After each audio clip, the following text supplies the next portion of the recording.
And so initially the whole fashion industry appealed to me as a way to be able to communicate it to a wider audience, but really for me right now, as an evolution in my career, it's about building that infrastructure, because knowing now that not everybody is a self-starter, not everybody will spend 3, 4, 5, 6, 7 years making a career that makes sense to them, or can have that time or resource or energy to do that. So now it's about creating the infrastructure so people can plug and play very easily, and which is part of the reason why I'm working with brands to develop like greener products or services, and now like creating Source4Style with my best friend Benita, who is a great fair trade entrepreneur herself, and basically creating what Source4Style is a business-to-business online marketplace that connects designers to more sustainable suppliers around the globe.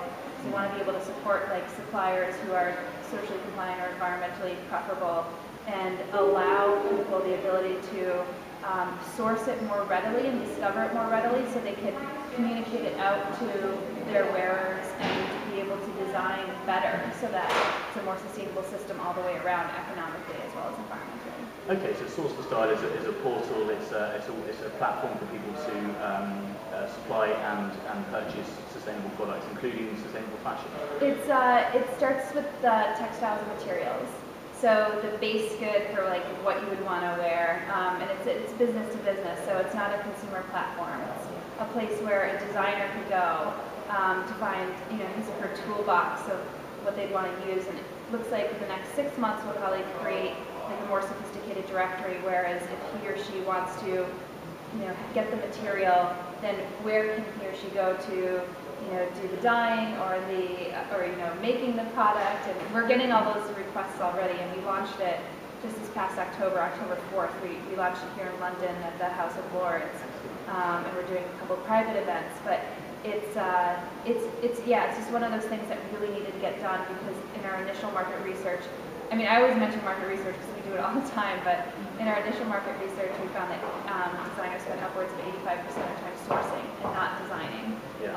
And if you spend 85% of your time sourcing and 15 or less part of your time designing, then that's not going to get really good design. That's not going to get design for people to want to buy. That's not going to get a really sustainable business model, because you're spending your time sourcing the material, not even knowing whether it is what it says it is. So we're trying to take all those pain points out of the process. That's excellent, and that's really freeing up the designers to focus on the designs themselves. And it sounds to me a really good way of helping designers who want to be more sustainable to find that supply chain going right back, because it's one thing to go one step back in the supply chain process, but to go all the way back takes a lot of effort, and for you to help eco-friendly designers with that is excellent. Yeah, and